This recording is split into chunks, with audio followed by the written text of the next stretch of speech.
이 세상을 우리가 만년 천년 살 수 있을 것 같지만 절대 그렇지 않지 않습니까? 우리 사랑하는 가족도, 내가 사랑하던 사람도, 사랑하던 우리 교회 식구들도, 마음에 흠모하였던 사람들도 한두 사람 우리의 곁을 떠나가고 있고, 그 일은 앞으로도 계속될 것이며 우리에게도 다가오게 될 것입니다. 그러므로 그 끝이 아닌 이 세상을 살아가는 바른 자세를 우리가 가져야 되지 않겠습니까? 그래서 오늘 첫 번째로 나눌 것은 이것입니다. 이 세상에 대한 바른 자세를 가져야 합니다. 난 믿음 있는 사람이야 라고 말한다고 해서 믿음이 있다고 하나님이 보시는 게 아니라는 거예요. 내가 예배를 얼마나 많이 드리고 기도를 얼마나 많이 했고 성경을 얼마나 많이 읽고 알고 있느냐로 문제로 내가 어떤 직분을 가지고 있느냐에 따라 하나님이 우리의 믿음, 우리가 얼마나 하나님을 사랑하는지를 하나님이 척도를 재시지 않는다는 거예요. 뭘로 척도를 재시느냐 하면 이걸로 재신다는 거예요. 우리가 세상을 사랑하면 그 사람 안에는 하나님의 사랑이 없다라는 거예요.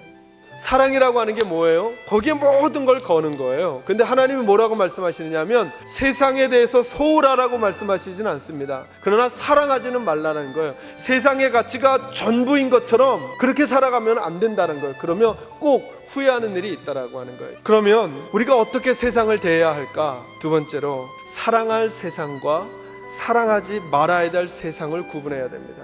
15절에서 세상을 사랑하지 말라 그러셨잖아요. 하나님은 세상을 사랑하시나요? 미워하시나요? 성경에는 두 가지 얘기가 다 나와요. 하나님은 세상을 사랑하기도 하시고 세상을 미워하세요. 근데 이 이야기를 둘 다 누가 썼냐면 요한이라고 하는 사람이 썼어요. 어떻게 똑같은 사람이 쓰고 하나님의 말씀인데 여기 얘기가 다르고 여기 얘기가 달라? 어떻게 그럴 수가 있어? 라는 생각이 드시겠지만 그건 다른 게 아니라 이런 거예요. 하나님이 사랑하는 세상이 있고 하나님이 미워하는 세상이 있다라는 거예요. 하나님이 세상을 사랑하는 구절, 요한복음 3장 16절 여러분 암송하시죠? 그리고 오늘 요한일서 2장 15절에서는 세상을 사랑하지 말라 이렇게 말씀하셨어요. 그러면 도대체 어떤 세상은 사랑하고 어떤 세상은 사랑하지 말라는 것일까? 성경에 크게 세 가지 의미의 세상이 있는데, 첫째는 뭐냐면 하나님이 만드신 이 세상입니다. 하나님이 만드신 이 자연.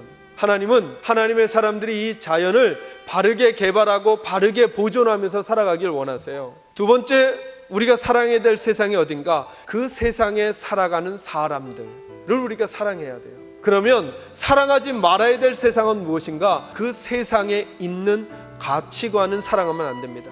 세상의 가치관으로 설명한 게 16절에 나와요. 세 가지예요. 첫째는 육신의 정욕. 이 육신의 정욕이라고 하는 것은 뭐냐 하면 먹고 마시고 즐기자 하면서 쾌락을 추구하는 삶이에요. 쾌락을, 내적인 욕구들을 충족시키는 것에 매몰되어 살아가는 삶.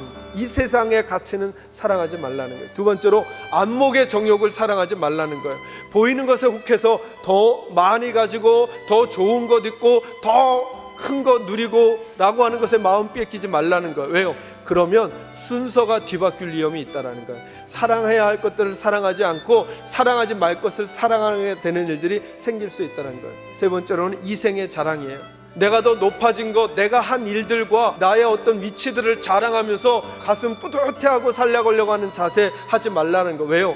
여기에 매몰되면, 이것을 사랑하게 되면 하나님이 사랑하라고 말했던 이 세상 자연들과 사람들을 때로는 등을 치기도 하고 사람들을 짓밟기도 하고 내가 원하는 것을 얻어내려고 하는 왜곡된 삶을 우리가 살아가게 된다는 거예요.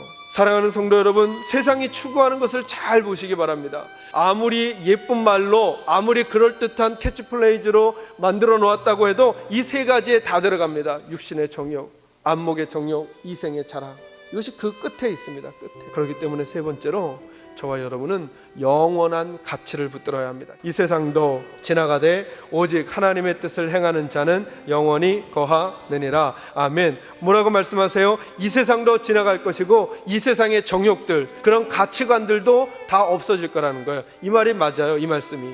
여러분, 우리 주변을 잠시 돌아보세요. 권력을 잡았던 사람, 많은 소유를 가졌던 사람, 건강하고 예뻤던 사람, 절대로 그것을 죽음의 순간까지, 죽고 나서도 가져간 분은 아무도 없어요. 아무리 재산을 많이 모은 분도 절대로 그것을 가지고 하나님 앞으로 가지 못합니다. 다 놓고 갑니다. 우리의 건강도 여러분 시간이 지나면서 점점점 나약하게 될 것이고 아프게 될 것이 분명합니다. 우리가 가지고 있던 명예의 자리도 늘 한결같은 것까지만 언젠가 내려오게 돼 있습니다. 아무도 가져가지 못합니다. 하나님 앞에선 우리 홀로만 서게 돼 있습니다.